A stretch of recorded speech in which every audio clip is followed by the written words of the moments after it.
Just talking about USMCA, it's gotten a little bit better in terms of the prospects for the Democrats, I guess, maybe to support this, even though it would give President Trump a victory. That, I don't know, as we get close to the election, whether you better strike while the iron is hot. Do you think the chances have gone up recently with some of the things the Democrats have gotten with the USMCA? Joe, this is a deal that does and should transcend politics. It's a unique deal because it benefits both farmers, ranchers, and manufacturers. It doesn't pit them against each other.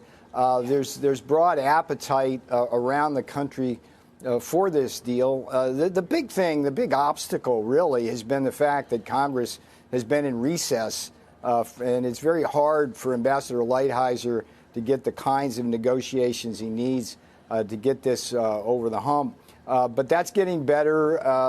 The president of the AFL-CIO went down to Mexico to get some assurances on the labor enforcement. And this is a great deal for America, and hopefully the Democrats will do the people's business on this. Well, you've been in Washington for a while now. I don't know why you'd leave. It's dog years. 2.5 years is about 20. Why, and you had to leave. Some of us are leaving a place like this. You left Irvine to go to Washington. That makes no sense. I miss my Pacific Ocean. Howdy, California out there.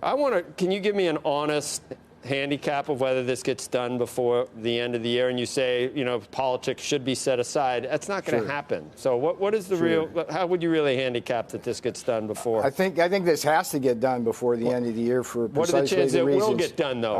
I'm going to give it 100% here because it's so important for this country, and I can't imagine that Nancy Pelosi would not put this on the floor to at least have a vote. I mean, as you know, there's some progressive politics going on. They want to take our cars and our cheeseburgers, our private health insurance, raise our taxes, and then give the money away to illegal immigrants for health care. That's kind of like the far left. But I don't think that's who Nancy Pelosi is, and I think she is going to do the right thing on this and get the job done. And it is unique that all 50 states benefit.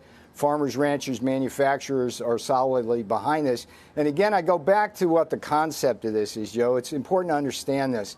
The centerpiece for me as the director of the Office of Trade and Manufacturing Policy is the domestic content rules, which push up domestic content to 75% in the USMCA zone. Right. And then strong labor protections, the $16 an hour standard plus environmental protections, get us a fair share of that manufacturing. So the vision of USMCA is to transform North America into the manufacturing hub of the world with the U.S. as the center of that universe.